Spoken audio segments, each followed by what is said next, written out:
Okay, we're back. First YouTube video in a long ass time.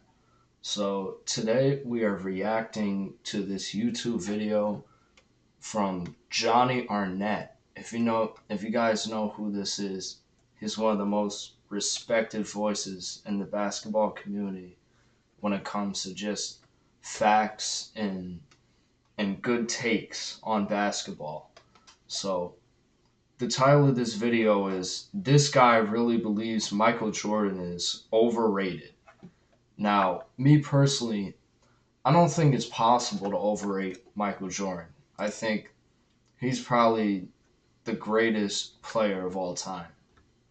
That's just my opinion. With 10 scoring titles, never losing in the finals. It's a lot. He had more points in his 15 seasons than LeBron had in his first 15 seasons. I think if Michael Jordan didn't retire those other two times before 2003, he could have been the all-time leading scorer. I really believe that. So anyway, I'm going off on a tangent. We're gonna watch this video now. Let's get it rolling.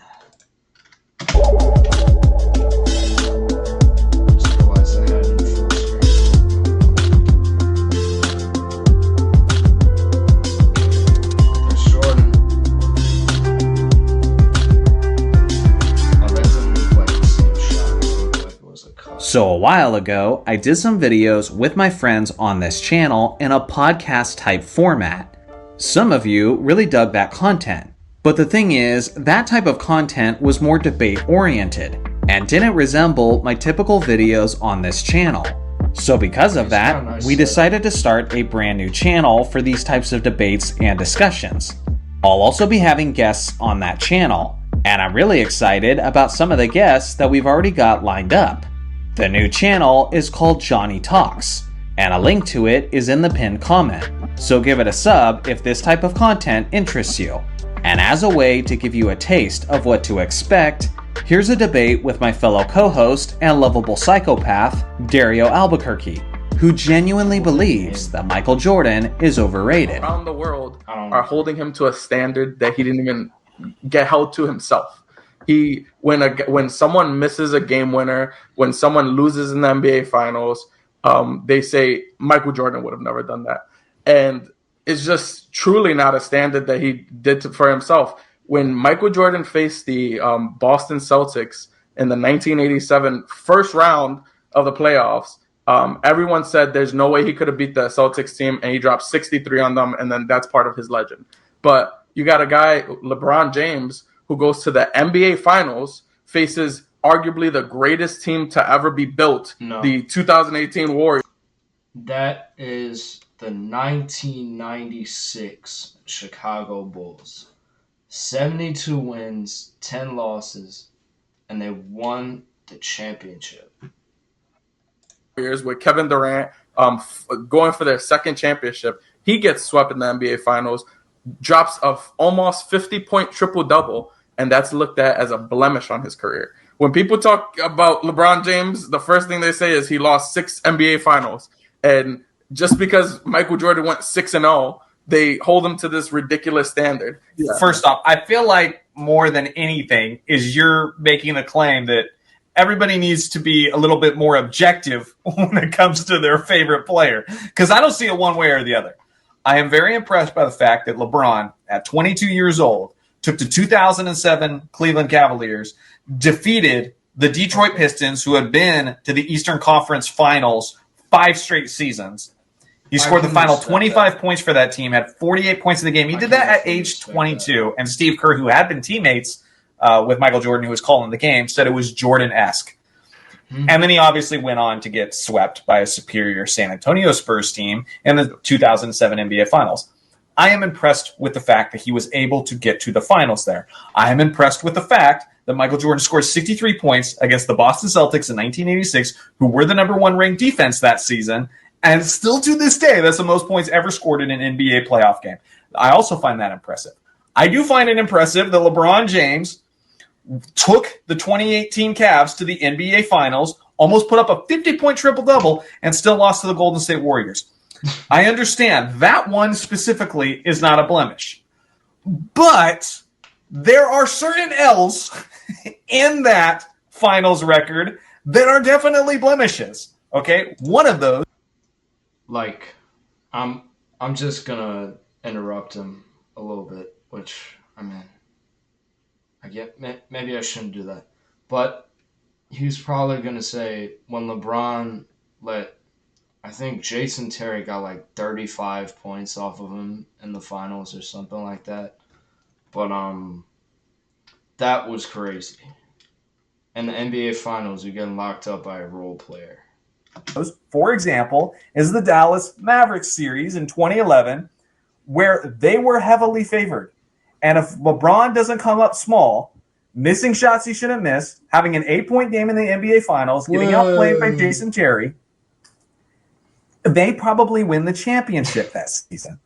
Michael Jordan doesn't have an NBA Finals like that on his resume. You can find games, you can find different maybe instances in a playoff series. He doesn't have an instance in the NBA Finals where he came up nearly that small. Facts. People want to argue, but I mean, you're grasping at straws if you're going for the 96 NBA Finals. Because, yeah, they won. He averaged about 27 points per game, shooting about 41% against, an incredible Seattle Supersonics defense. So, yeah, he wasn't up to his usual standard. But to me, you're just saying like Michael Jordan fans are inflating Michael Jordan too much. And that's what they're going to do. They're fans, you know. But an objective person can recognize. Go ahead. I got a question. I got a question that I just thought of in this moment. I'll ask Jonny directly. So we're talking about LeBron's finals losses. Are you someone who is under the impression that posters? I'll go back. I interrupted. I'll ask Jonny directly. So we're talking about LeBron's finals losses. Are you someone who is under the impression that if you put Michael Jordan in all of the LeBron losses, I know we just talked about the Mavericks, but I'm talking about all of them. The Spurs, first one, the other ones to the Spurs, the Warriors. If you put them in all those loss situations. By the way, I just want to say this. LeBron James has lost in the finals as many times as Jordan has won. That's a crazy stat. Do you think Jordan comes out on top? Absolutely not. I think he comes out on top more often than LeBron did. If you're asking me, does he win the NBA championship in the 2011 NBA Finals with Dwayne Wade, who was really the best player that series? They gave the MVP to Dirk Nowitzki, but go look at the numbers. Dwayne Wade was the best player that series, and he would have been on MJ's team. And then he also has Chris Bosh, who Michael Jordan is not just going to turn Chris Bosh into a spot-up shooter on the corner. He's going to play within his game too. MJ wins that one. But no, the 2017 Warriors, hell no. I don't think MJ's winning that just off of MJ being MJ, because MJ lost to the Boston Celtics in 1986. That was the modern version of the 86 Celtics, was the 2017 Warriors. So no, I don't hold it. I feel like the only people who do that are like the biggest.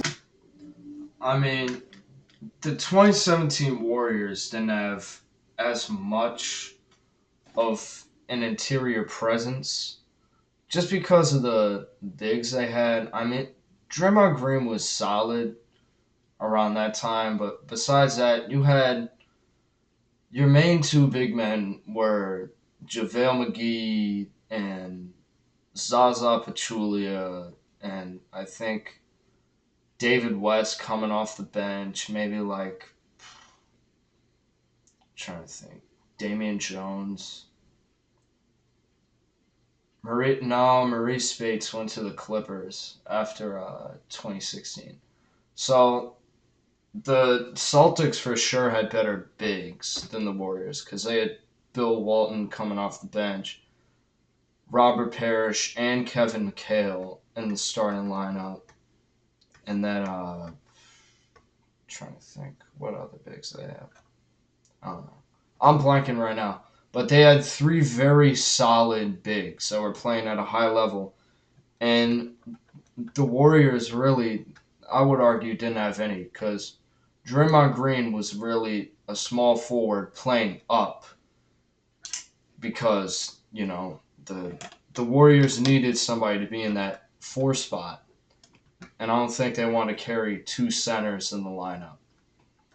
So I mean, but other than that, I would say it's a pretty good comparison. They're kind of similar, same. Well, not the same, but you get what I'm saying. Let's go. Jordan worshippers who hold him up to deity status, and I do recognize that those guys exist. But just because those guys exist doesn't mean that I think Jordan should be labeled overrated across the board. And so that's how I see it. In that same sense, though, I agree. Maybe Jordan helps win that 2011 finals, but I think Jordan absolutely loses the 2015 NBA finals when they go down 3-1. He would have never. I don't think Jordan would have ever came back down from down 3-1. You mean 2016? 2016. Sorry, I said 2015. Yeah. And the 2015. Oh, wow. To be fair, there were a lot of on the 2015 with both of his main stars get injured in game 1, and he's No. He wouldn't have my even God, been where do I even start? We've seen Jordan when he doesn't have support look like complete dog poop. Jonny looks so upset. And when you telling me that LeBron James went, and I'm not even a LeBron fan, but LeBron James went 6 games in that 2015 finals, which he shouldn't have even been in it. He made whatever the hell his name is, Matthew Dellavedova. You made him look like he was actually great, and he sucks. Like Jordan would have 100% got swept in that. Oh, get the frick! Okay. Listen. They gave Andre Iguodala, who shot like 50% from the free throw line, who was like, I want Iguodala. That's all I'll say. Like second in attempts on his team. It was crap. They should have never given Andre Iguodala the Finals MVP that belonged to Steph in 2018. It's 2015. My bad. No. If Russell thinks that's a hot take, that's going to be a topic on itself. He did not deserve MVP, Finals MVP. But they gave him the Finals MVP based on the fact that he did such a good job on LeBron James. Now, LeBron averaged something like 35, 8, and 8. You can correct me with the stats on the screen, whatever. But he put up pretty much the series, except for the fact that he shot like 38% from the field over the course of that Finals. Yikes. Again, and LeBron's taken most of his shots inside the paint, too. He wasn't like a big shooter back then. Michael Jordan ever had a playoff series where as a perimeter shooting guard, he shot 38% over the course of a series? Like, when has that happened? When he won against the Seattle Seahawks was a superior. Seattle Seahawks. Oh man, this guy doesn't know what he's talking about. Seattle Seahawks. Percent is what you're thinking of. He's never dropped below 40.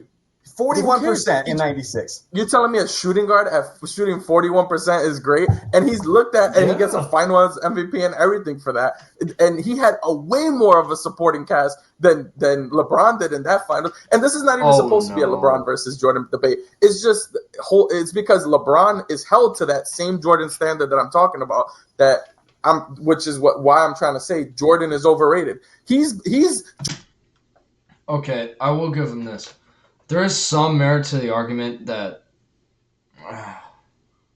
LeBron's supporting cast was worse, but I mean, let's not act like Isaiah Thomas and Kevin Love were complete scrubs. They were helping him out a little bit. They weren't Scottie Pippen and Dennis Rodman, but they were helping him out. It wasn't like they were bums. Let's go. Jordan's bar to many people is like an 11. Like it's 11 feet high, and Jordan's really at like 9 feet. He doesn't even reach that bar. He can't even jump that high. Like if you leave it to people, he's dunked on everybody in the world. I got more questions because I feel like I'm just igniting fires right now, and that makes me feel good. So I have questions for Dario. So if Jordan, buddy. I mean, no disrespect. You and Joey need to just go ball, bro. There's no way this hairline is working for you. You got a worse hairline than LeBron right now. Jesus. Jordan and LeBron switched. Both Let's of you do it just this way. go bald. If they switched, if LeBron plays in the 90s under the power of the television, as opposed to the negativity of the internet, do you think that they are looked at, but like in the opposite way? Like, do you think LeBron is looked at as the godlike force, and Jordan is looked at with too much criticism, etc., because he is too, I think LeBron, plays too much hero ball, or that whatever they say today. And this is not because honestly, I genuinely feel like Michael Jordan is the greatest player of all time, but I also think that LeBron James is so close. Like it's not that much different. So I do feel like if you give LeBron James that same team, that the same Bulls put same situation, for one, I think he wins more on those first 7 years. I think they win more. I think they actually pass the first round the first 3 years against the Milwaukee Bucks. I'm sorry that they just get smoked by these trash teams that we can't even. Who's the best player on the Milwaukee Bucks? Johnny, don't answer because you probably know. But Sidney Moncrief, only guard to win Defensive Player of the Year multiple times in NBA history. He was a lockdown perimeter defender. If you guys play 2K, you know he had the purple perimeter lockdown defender. He was locking everybody down. Sidney Moncrief on the Bucks in the 80s when they had those dark green jerseys with the red, that he was the best player on those teams for sure. I was gonna say, Sidney Moncrief, Jerry Cummings. You're talking about all-stars. You're talking about arguably the greatest defensive point guard in the history of the game in Sidney Moncrief. So we're just gonna forget about Gary Payton? I don't know, Johnny. You're starting to lose me a little bit. I'm sorry, Dario. Just because you're not familiar with that era doesn't make them plumbers. That's not how it works. Man, you're young child. Like that's not how it works. I think LeBron James, if you put him on that Chicago Bulls team, I promise you that you're not even going to be talking about Sidney Moncrief. He's going to look at a 6'9" freaking mammoth. He's going to try to guard a 6'9" mammoth. He's going to be confused. He's going to be like, this is Magic Johnson and Michael Jordan together, and they don't even know who Michael Jordan is. He's going to be LeBron would. At least you still know about Sidney Moncrief. You want to know how I know LeBron will do that? Because for the first 20 years of LeBron's career, he didn't lose in the first round. Michael Jordan got swept multiple times. We had a whole darkness feature in the epic. Look at Johnny's got inside his hands. Oh man, these faces are killing me. These guys are great. In the Apex podcast, we had the whole darkness. Like for 7 years straight, we were going through his legacy breakdown, and there was just straight darkness. I had to shut off my lights. We were talking about things that people leave in the gutter. People don't even talk about Michael Jordan's 7 years. The only thing they mention is the MVP he won, and how somehow the Detroit Pistons beat him, even though they were beating real good. Michael Jordan had 5 MVPs, if I remember correctly. I think it was 5 MVPs. Which is, bro, that's nuts. That's more than Kobe and Shaq combined. Good teams. He was just a trash team in the way. I miss this. So my goodness. I missed you, man. I missed you. So did the internet. Michael Jordan. So what made Michael Jordan win in your mind here? Was it Scottie Pippen or was it Phil Jackson? Like what changed? It was Phil Jackson? Okay. Phil Jackson was a phenomenal coach. I think if Phil Jackson coached that 2013 Laker team with Kobe, Dwight Howard, Pau Gasol, Steve Nash, Ron Artest. Ron Artest had that wacky name for a while. What was it? Meta World Peace. I think they would have won the championship, and Kobe would have gotten his 6th ring. But Mike D'Antoni held him back. It's what it is. And so, For sure, 100% in Phil Jackson. He would say it too. in 1988, Michael Jordan scored 35 points per game as Defensive Player of the Year. No perimeter Questionable player has ever Defensive done Player of the anything. Year.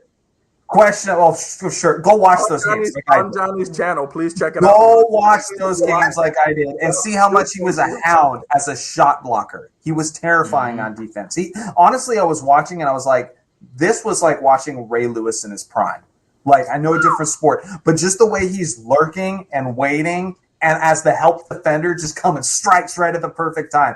I mean, that's basketball analysis. That's just like, they padded his stats a couple times, probably had a couple more steals. That's really going to affect things. When Dennis Rodman won back-to-back Defensive Player of the Year awards in like 89 and 90, averaging less than 1 steal and 1 block per game. Stop freaking worshiping stats. It's about what you see on the basketball court. And so, anyways, like I don't even know like where like there's I got a quick just so question. much you're just spewing that's just nonsense. Do you feel like this feels like a Michael Jordan versus LeBron debate, and it's really not. It's just more so. It's just unfortunately LeBron James was held to this weird standard, so he's the one that gets brought up this whole time. 1 second, Russell.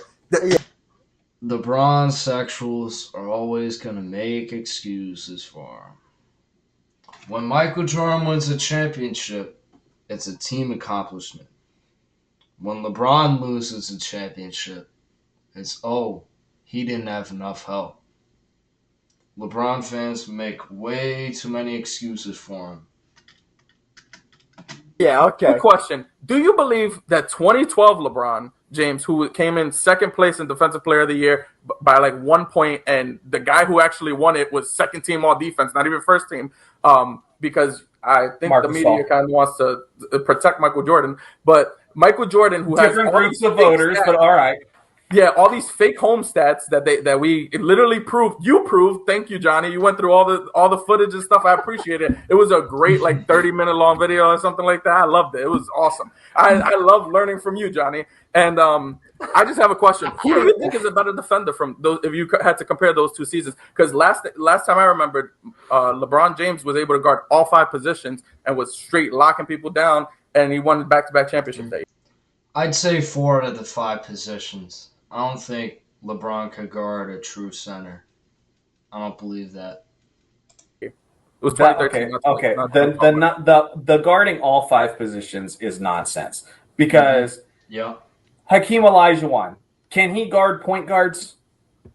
Okay, but Draymond Green can guard all 5 positions. Are we about to say that Draymond Green is a better defensive player than Hakeem Olajuwon because he has more versatility? No, excelling at what you do best is what matters the most, not the guy who has the most coverage in a hypothetical scenario. How many times has LeBron been asked to guard a center in his career? But man, you guys love arguing that versatility and defense and all that because he maybe guarded because of that one play where he was guarding Pau Gasol in the post and did a decent job. That now makes him the greatest defender in NBA history. Get the frick, what are you talking about? I would say that if LeBron James was in that 1991 finals and Magic Johnson tried to post him up the entire game, he probably would have locked him up. Just saying. That's so disrespectful to Magic. That's just you're still talking about Magic Johnson, bro. That's not even about MJ anymore. That's about Magic, bro. I'm just saying. I think he would have done a better job defensively against Magic Johnson than MJ did. All right. What'd you guys think? I thought that was pretty funny. It was a pretty entertaining video. And I'm glad I got to record a video again. I got a final tomorrow, so wish me luck on that, guys. And have a good night.